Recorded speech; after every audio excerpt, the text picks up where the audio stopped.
ಬಳ್ಳಾರಿ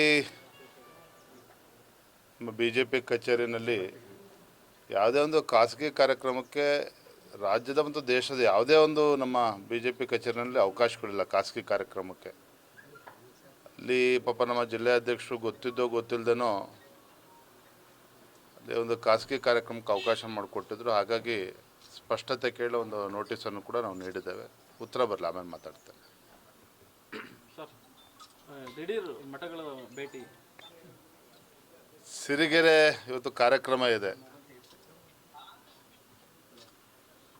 ಕಾರ್ಯಕ್ರಮದಲ್ಲಿ ಭಾಗವಹಿಸಬೇಕು ಅಂತೇಳಿ ನಾನು, ನಮ್ಮ ಹಿರಿಯರಾಗಿರ್ತಕ್ಕಂಥ ಗೋವಿಂದ ಕಾರಜೋಳಜಿ ಅವರು, ನವೀನ್ ಅವರು, ಲಿಂಗಮೂರ್ತಿ ಅವರು, ನಮ್ಮೆಲ್ಲ ಪಕ್ಷದ ಮುಖಂಡರು ಇವತ್ತು ಬಂದಿದ್ದೇನೆ. ತಿಪ್ಪಾರೆಡ್ಡಿ ಅವರು ಕೂಡ ಇದ್ದಾರೆ, ಹಿರಿಯರು. ಯಡಿಯೂರಪ್ಪನವರು ಮೊನ್ನೆ ಬರಬೇಕಾಗಿತ್ತು, ಅವರು ಬರೋದಕ್ಕೆ ಸಾಧ್ಯ ಆಗಲಿಲ್ಲ. ನಾನು ಗುರುಗಳ ಅಪೇಕ್ಷೆ ಅಂತ ನಾನು ಕೂಡ ಕಾರ್ಯಕ್ರಮದಲ್ಲಿ ಭಾಗವಹಿಸ್ತಾ ಇದ್ದೇನೆ. ಈ ಮಠಕ್ಕೆ ಭೇಟಿ ಇವತ್ತು ಚಿತ್ರದುರ್ಗ ಅಂತ ಹೇಳಿದ್ರೆ ಎಲ್ಲ ಸಮುದಾಯದ ಮಠಗಳು ಇಲ್ಲಿದ್ದಾವೆ, ಗುರುಗಳು ಪರಮ ಪೂಜ್ಯರಲ್ಲಿದ್ದಾರೆ. ಯಾವಾಗೇ ಚಿತ್ರದುರ್ಗ ಬಂದಾಗಲೂ ಸಹ ಪರಮ ಪೂಜ್ಯರನ್ನು, ಸ್ವಾಮೀಜಿಗಳನ್ನು ಭೇಟಿ ಮಾಡಿ ಅವರ ಆಶೀರ್ವಾದ ಪಡೆದುಕೊಂಡು ಹೋಗ್ತಕ್ಕಂಥ ಪರಿಪಾಠವನ್ನು ಹಿಂದಿನ ಕೂಡ ನಾನು ಮಾಡ್ಕೊಂಡು ಬಂದಿದ್ದೇನೆ. ಹಾಗಾಗಿ ಇವತ್ತು ಬಂದೇನೆ, ಬೇರೆ ಏನು ವಿಶೇಷ ಏನಿಲ್ಲ. ರಾಜ್ಯಾಧ್ಯಕ್ಷ ಸ್ಥಾನದಿಂದ ಇಳಿಸಲಿಕ್ಕೆ ಸಾಕಷ್ಟು ತಯಾರಿಗಳು ನಡೀತದೆ, ವಿರೋಧಗಳು ಇದೆ. ಪರ ವಿರೋಧ ಚರ್ಚೆಗಳ ನಡುವೆ ವಿಜಯೇಂದ್ರ ಅವರು ಮಠಗಳ ಭೇಟಿ ಇದೊಂದು ರೀತಿ ಕುತೂಹಲಕ್ಕೆ ಕಾರಣ ಆಗಿದೆ. ಏನು ಆ ಥರ ಕುತೂಹಲ ಏನಿಲ್ಲ. ರಾಜ್ಯದ ಅಧ್ಯಕ್ಷನಾಗಿ ಕಳೆದ 1 ವರ್ಷದಿಂದ ಯಶಸ್ವಿಯಾಗಿ ಕಾರ್ಯಕರ್ತರು ಕೂಡ ಒಂದು ಧೈರ್ಯ ಸ್ಥೈರ್ಯವನ್ನು ತುಂಬಿಕೊಂಡು ಕೆಲಸ ಮಾಡ್ತಾ ಇದ್ದಾನೆ. ರಾಜ್ಯದ ಅಧ್ಯಕ್ಷನಾಗಿ ಮುಂದುವರಿಬೇಕು ಅಂತೇಳಿ ಕಾರ್ಯಕರ್ತರ ಅಪೇಕ್ಷೆ ಇದೆ. ಸದ್ಯದಲ್ಲೇ ಕೇಂದ್ರದ ವರಿಷ್ಠರು ತೀರ್ಮಾನವನ್ನು ಕೈಗೊಳ್ತಾರೆ.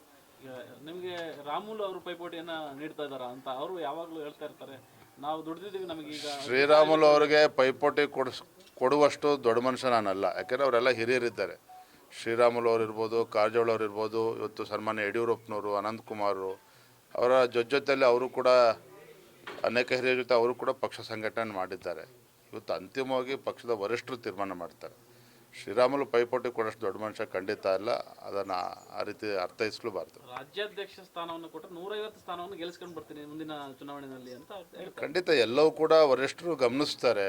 ಯಾರಿಗೆ ಕೊಟ್ಟರೆ ಪಕ್ಷಕ್ಕೆ ಒಳ್ಳೆಯದಾಗ್ತದೆ, ಜಿಲ್ಲಾಧ್ಯಕ್ಷರ ಅಪೇಕ್ಷೆಗಳೇನಿದೆ, ಶಾಸಕರು ಹಿರಿಯರ ಅಪೇಕ್ಷೆ ಏನಿದೆ, ಅದೆಲ್ಲ ಆಧಾರವಾಗಿ ಇಟ್ಕೊಂಡು ಪಕ್ಷ ತೀರ್ಮಾನ ಮಾಡ್ತದೆ. ನಮ್ಮ ಪಕ್ಷ ಏನು ತೀರ್ಮಾನ ಮಾಡ್ತದೆ, ನಮ್ಮ ಹೈಕಮಾಂಡ್, ಅದು ನಾನಾಗಲಿ ಮತ್ತೊಬ್ಬರು ಎಲ್ಲರೂ ಕೂಡ ಭದ್ರಾಗಿರ್ಬೇಕಾಗ್ತದೆ. ಅದನ್ನು ಮಾಡ್ತೇವೆ. Thank you. ಜಿಲ್ಲಾಧ್ಯಕ್ಷರ ಆಯ್ಕೆ ಸಂದರ್ಭದಲ್ಲೂ ಕೂಡ ಸರ್ ವಿಜಯೇಂದ್ರ ಅವರ ಬೆಂಬಲಿಗರಿಗೆ ಅವಕಾಶ ಕೊಡಲಾಗ್ತಾ ಇದೆ.